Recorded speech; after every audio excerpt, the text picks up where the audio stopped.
2023年呢，对我来讲算是一个很特别的年份了。就在我工作那么久以来，算是第一次啊，就是真真正正的一整年里都是生活在马来西亚的。那在这一年里面呢，当然也是有发生很多事情，所以今天就趁着2023年的年尾，就来这边做一个总结。其实我在去年，也就是2022年的时候，也是有做过同样的总结影片。那现在呢，就来回顾一下我在2023里马来西亚生活一整年里面发生了什么事情。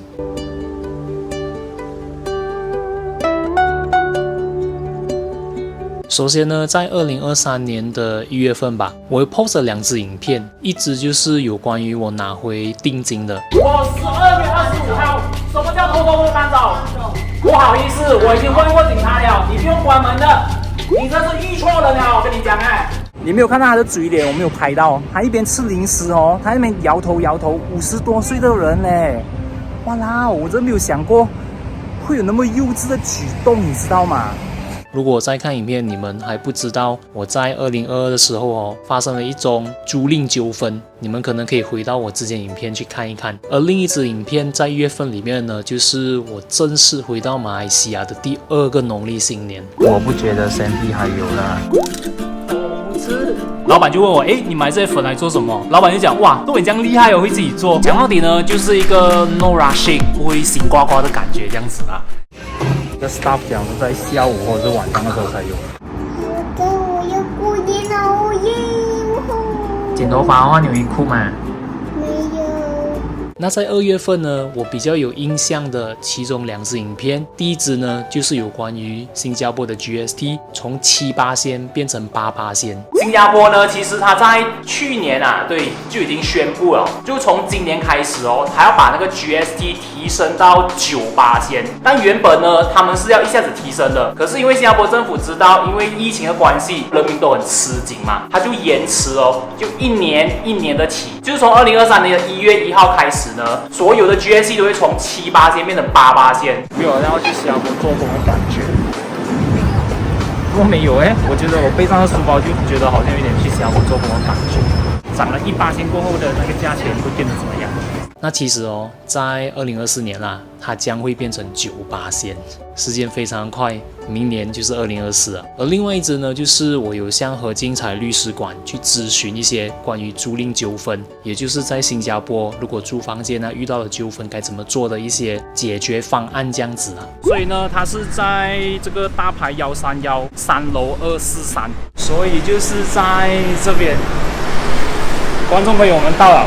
肯定第一你们没有签一个合同，问题就是从那边开始。先肯定了全部的条款之后，还付定金，签了合约就定下了，就不会以免以后你给了定金，然后他又再加了很多不同的条件进去。2023年的3月份跟4月份呢，我就不间断的接了一些业配，所以在那段期间是还蛮多业配影片的。它啦，就是它啦，它是一台重量只有22kg 的健身单车，搬进来了。它啦 ，TT Racing 的 Dual V4 Pro 电竞椅。哇，观众朋友，你们看，很漂亮嘞，我觉得这宠物床。这一款呢是 iLife 的 W90 洗地机，我跟鸡嫂一人一把。这个 Silver Blue 的是鸡嫂的。然后他用的是莱芬 Swift， 我用的是莱芬 Swift SE， 它的功能绝对可以做到跟在外面的宠物店所做的宠物护理啦，可以得到同样的效果。我的天啊，太轻了吧！哇，你看那个画质，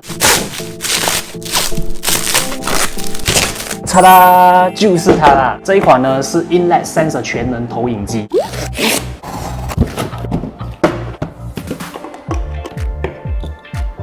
Dreamy Hatch 12 Pro 呢，原来这样很脏啊 ！Oh my god！ 所以现在我来做这个反冲洗，把这个推上去。结果呢，得到的那个反应是蛮负面的，就是有很多观众会写，为什么你的每一支影片都是业配？就在那个时候，我就终于了解到为什么之前有一些创作者讲接业配跟拍影片是需要拿一个平衡，而我在那段时期就是真正感受到，原来业配是真的会影响到做这个自媒体的东西的。从而呢，我就出了一支影片，就是跟大家分享一下有关于网红跟业配之间的关系。5月份呢，我就决定不再送餐了。哇哦，观众朋友有没有很想念这个画面？看过我送餐的老观众们，这一幕是不是很熟悉？老实说呢，在以后的未来啦，我都不懂你们还有没有机会再看到这样子的影像。但是经过这4个月的思考，也经过这4个月一路以来看到我所做的东西，我接了业配，然后我拍了影片，就在近期啦，我就有一个想法，就讲，我是不是应该要放掉一些东西？因为讲真的，在某一个人生阶段哦，某个时期是非常适合做某件事情的。那是因为起初我在1月份的时候，原本是打算租一间房间，有空的时候就回到新加坡去送餐，结果就遇到了租赁纠纷，所以我在5月份呢就下了一个决定，就是从那个时候开始就不会再到新加坡去送餐了。而6月份我就做了另外一个决定，就是正式的成为 property agent。现在要上吉隆坡。是的，没有错，就正如标题所见啦，我是上来拿这个房地产经纪的 license， 也叫做 negotiator 的 license。其实我上来 KL 的目的呢，就是为了要去上这个 course， 它是 negotiator 的一个 course 来的。7月份呢，我做了一件事情，就是用 e-bike 从新加坡骑回马来西亚。那么现在我要把它装上前面的灯、后面的灯，安全骑行最重要。所以我已经跟刚刚的那个 officer 确认了，就是要 follow 这个车的 lane， 这是第一次啊，观众朋友，有点小紧张。这个是一个很好的记录。能看到前面这边有没有一个 signboard 是写脚车的？出发喽！大家看看这边风景。如果你是驾那种用脚踏的自行车的话，哇，超级费力耶！所以呢，现在我已经出了马来西亚的关卡。I did it！ 耶，我做到了，太不可思议了！我现在还是热血沸腾的，我跟你讲。除了这件事情以外呢，整个7月到10月我都在做一件事情，就是出了一个新加坡就职系列，分享我在新加坡以往的工作所经历的东西，还有一些感想，做成了一整个系列。总共是有7个故事，就在那个时候我是专注于这个系列。所以如果要讲到真正踏入新加坡的那一刻，其实是在2008年，在报纸的其中一页会有一个找工栏的，我就是从那里找到我在新加坡的第一份工。2012年的2月20号，我就是从所谓的 voice team transfer 去 non voice team， 那时候是刚刚完成了我的 probation period。是的，现在呢我们就在 Orchard， 那么以前呢我就是在这个 building 里面上班的啦。So 我之前就职的这间公司就在我的前面啊，它叫做 Synergy Point 协和坊。我在这份工里面学到的东西真是多到数不清，不管是 skill set 啊，又或者是心理上的一些想法啊，真是受益不浅。那么今天呢，我要带你们去的是我在我的 resume 上面是没有写的一个职位来的。可能是大家都好奇在银行那么好 benefit 为什么要辞职吧。So 里面的内容我就不多讲，如果你们还没有看的话，可能你们先 pause 一下，先到我之前的那支影片看一下我当时的心路历程，再看回来2年过后，我在同一个地方描述我现在的生活，还有我的一些看法。最后就是11月到12月份，我都还是一样的继续在分享新加坡跟马来西亚的内容。那其实呢，我分享新加坡跟马来西亚的影片内容是从2020年的7月份一直到现在啊。如果仔细算一算的话，就几乎是要有3年的时间了。然后我发现到近期就是真的有蛮多观众啦，我也不知道是不是部分而已，因为其实有留言的，近期的影片都会看到说，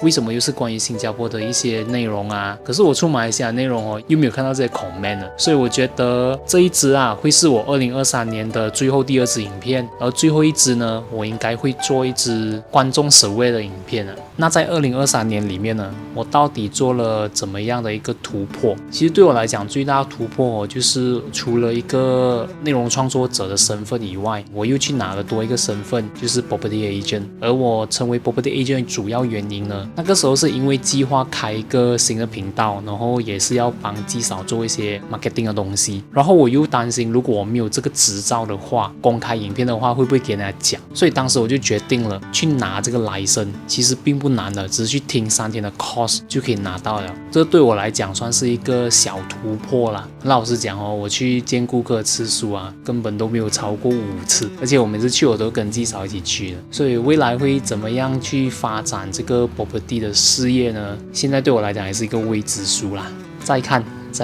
而2023年里呢，我做过最疯狂的事情又是什么？当然就是那一支我从新加坡骑电动脚车回到新山的那一件事情。那件事情哦，是因为之前我的电动脚车都是停在新加坡的嘛，也就是借放在我弟弟妹妹租的地方。而我去租了这个新加坡的房间过后，发生了这个租赁纠纷哦，那个脚车又放回去我的弟弟妹租的地方，其实是有点不方便了。所以那个时候呢，我就决定说，哎呀，不要再做送餐了，就干脆把这个电动脚车拿回来。但是拿回来的程序是怎样？问了 ICA， 问了 LTA， 就一直叮叮咚咚很多次。我就干脆说，不如我就来拍一支影片，看看到底能不能够直接把新加坡的电动脚车直接骑回来新山。所以这件事对我来讲算是一个2023年里面做过最疯狂的事情啦。结果是可以骑回来的，来回都可以，但是有点危险啊。而在2023年里面最开心的事呢，就是可以完成新加坡就职系列。我印象非常深刻的就是呢，其实我在那段时间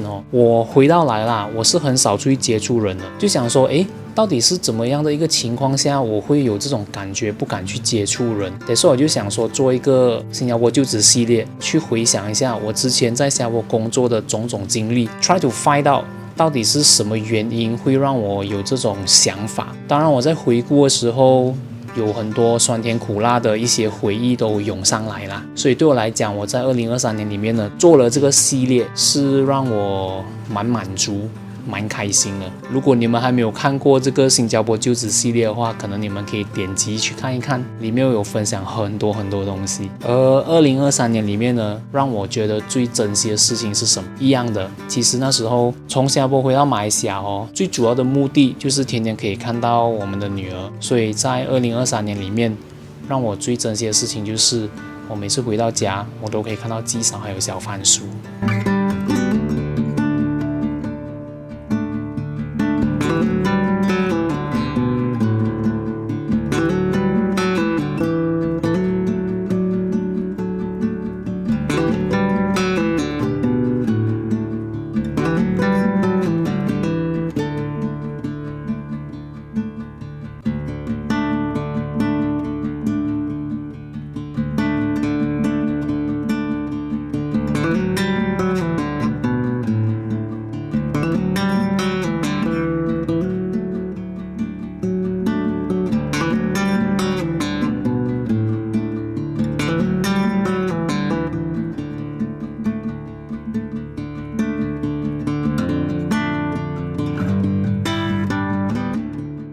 2023年里面，总的来说，生活上算是已经蛮适应马来西亚的生活节奏了，但是经济方面呢，还在努力着，还在努力怎么样去赚回之前在新加坡同等的一个收入。生存这一方面呢，是适应的七七八八了的，但生活这一部分，杰克是还在努力着的，所以就希望2024会更好，也希望在看影片你们一起会变得更好。